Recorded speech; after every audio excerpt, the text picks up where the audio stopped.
Assalamualaikum warahmatullahi wabarakatuh. Perkenalkan, nama saya Aulia Nurhayati, NIM 240211105507 dari Program Pendidikan Profesi Guru LPTK Universitas Jember, Prodi Pendidikan Guru Sekolah Dasar. Nah, kali ini saya akan mempelajari atau mengkaji lebih dalam lagi terkait materi yang ada pada topik 5, yakni tepatnya pada aksi nyata mata kuliah literasi lintas mata pelajaran dosen pengampu Bapak Dr. Susanto MPD. Nah, untuk pembahasan yang perlu kita kaji pada saat ini yaitu yang pertama, pemahaman baru terkait konsep refleksivitas, kemudian yang kedua, pengaruh dan manfaat literasi bagi kehidupan saya pribadi, dan yang ketiga yaitu kontribusi saya yang paling ingin saya lakukan kelak dalam membudayakan literasi di lingkungan sekolah. Untuk mempersingkat waktu, simak lebih lanjut. Untuk yang pertama, pemahaman baru apa yang Anda dapatkan setelah mempelajari konsep refleksivitas? Jadi, menurut hemat saya terkait konsep refleksivitas, bahwa refleksivitas itu memiliki arti sebagai bentuk pembelajaran yang mengajak individu untuk merenungi, mengevaluasi, serta mengintrospeksi dirinya sendiri atas pengalaman yang telah dimiliki atau tindakan yang telah dilakukan. Dan tujuan refleksi sendiri itu untuk memperoleh makna pada setiap peristiwa yang ada, sehingga melalui kegiatan refleksi ini, manusia dapat merubah perspektif konseptualnya, baik yang dirasa itu sendiri, menjadi sebuah perbaikan. Dan kegiatan refleksi ini dapat dilakukan untuk meningkatkan kegiatan evaluasi yang berkelanjutan serta berjenjang. Untuk selanjutnya yaitu proses refleksi. Dalam proses refleksi ini terdapat 3 tahapan. Yang pertama yaitu pengalaman yang meliputi aktivitas, perilaku, dan tindakan, serta perasaan yang dialami oleh individu itu sendiri. Dan yang kedua yaitu refleksi. Dalam refleksi ini terjadinya pemunculan kembali terkait pengalaman pribadi yang pernah dilakukan pada saat sebelumnya, kemudian mengelola perasaan dengan cara memanfaatkan perasaan positif dan mengubah perasaan negatifnya, lalu juga mengevaluasi kembali perasaan. Dan yang ketiga yaitu hasil. Dalam proses hasil ini, individu mencoba untuk memunculkan atau melakukan pengalaman dan perspektif yang baru, kemudian melakukan perubahan perilaku dan sikap, lalu kesiapan dalam mengimplementasikan hasil refleksi, dan yang terakhir yaitu munculnya komitmen untuk melakukan tindakan-tindakan yang baru. Hal yang perlu dilakukan dalam aktivitas refleksi itu ada 4. Untuk yang pertama, apa kegiatan yang sudah dilakukan? Yang kedua, jika belum, apa yang perlu dilakukan? Dan yang ketiga, jika sudah, apa yang perlu ditingkatkan? Dan yang terakhir, yaitu apa rencana ke depan terhadap tindakan yang akan dilakukan. Selanjutnya, kita akan mengkaji lebih dalam lagi terkait apa sih naratif literasi itu.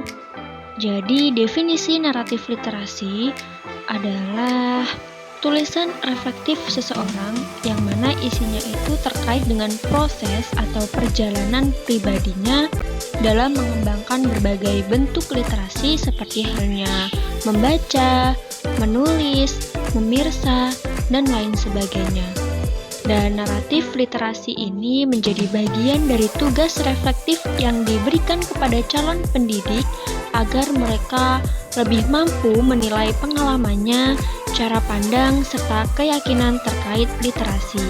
Dan naratif literasi ini dapat membentuk pendidik untuk mengajukan pertanyaan kepada dirinya sendiri terkait apa artinya menjadi seorang yang literat.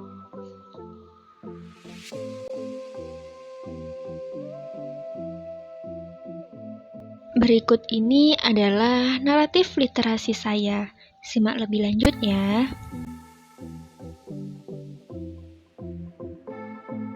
Ketika usia saya menginjak 7 tahun dan saat itu saya duduk di bangku sekolah dasar, saya mengingat betul bahwa setiap ayah pulang kerja dari luar kota selalu mengupayakan untuk membelikan sebuah buku untuk saya.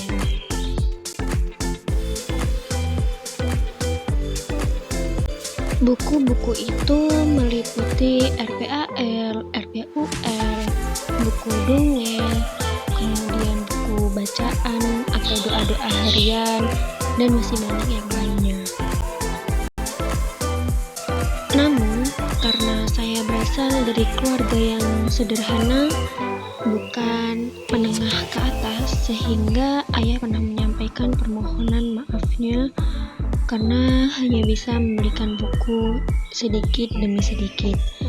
Dan beliau mengajarkan untuk selalu menyisihkan uang saku untuk ditabung, dan tabungan itu bisa dibelikan buku sebagai tambahan koleksi bacaan di rumah. Dari pengalaman saya inilah saya selalu tertarik untuk membaca, baik itu membaca buku motivasi, religius, novel, maupun buku bacaan yang lain. Dan hingga saya duduk di bangku SMA, saya terbiasa untuk berupaya menyisihkan uang saku mingguan saya agar bisa membeli buku bacaan. Dengan ini, besar harapan saya kelak saya bisa mengimplementasikan lingkungan kaya literasi di saat saya sudah menjadi orang tua untuk anak-anak saya, serta menjadi seorang pendidik untuk para peserta didik saya. Hal ini agar mereka memiliki hobi dan kesenangan dalam membaca. Dan hingga saya duduk di bangku SMA, saya terbiasa untuk berupaya menyisihkan uang saku mingguan saya agar bisa membeli buku bacaan. Setelah membuat naratif literasi, apakah Anda benar-benar yakin bahwa literasi sangat berpengaruh dan bermanfaat dalam kehidupan Anda? Pengaruh dan manfaat literasi bagi kehidupan saya pribadi.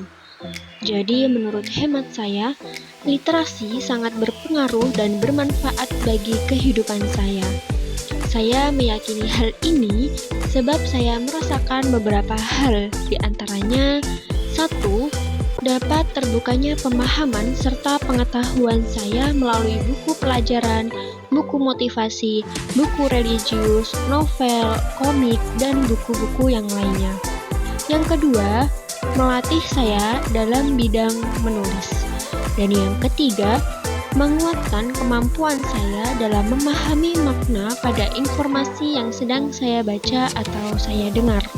Dan yang keempat, sebagai calon guru profesional, saya merasa bahwa literasi dapat menambah wawasan, pengetahuan, serta sebagai ruang dalam latihan public speaking sebagai bekal untuk menjadi seorang guru saat berkomunikasi, berinteraksi, serta menyampaikan materi pada peserta didik.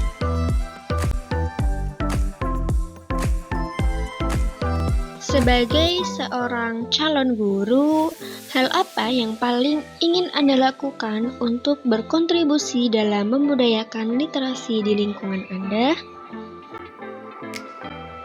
Jadi, kontribusi saya yang paling ingin saya lakukan dalam membudayakan literasi lingkungan saya itu terbagi menjadi 3. Yang pertama yaitu lingkungan fisik. Yang kedua, lingkungan sosial dan afektif. Dan yang ketiga, lingkungan akademik. Yang pertama, lingkungan fisik.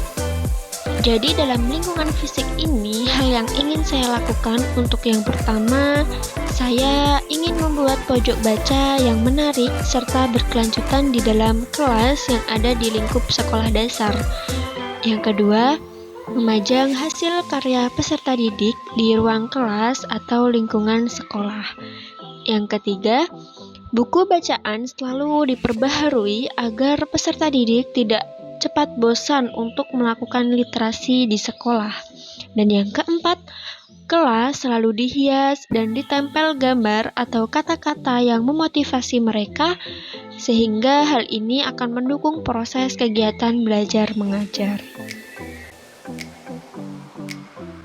Untuk selanjutnya yaitu lingkungan sosial dan afektif. Dalam lingkungan sosial dan afektif, saya ingin memberikan penghargaan atau apresiasi terhadap prestasi akademik maupun non-akademik peserta didik. Dan yang kedua, ikut aktif dalam berkolaborasi antara guru dengan tenaga kependidikan untuk menjalankan program literasi. Dan yang ketiga, mengajak para peserta didik untuk merayakan hari-hari besar nasional dengan bernuansa literasi.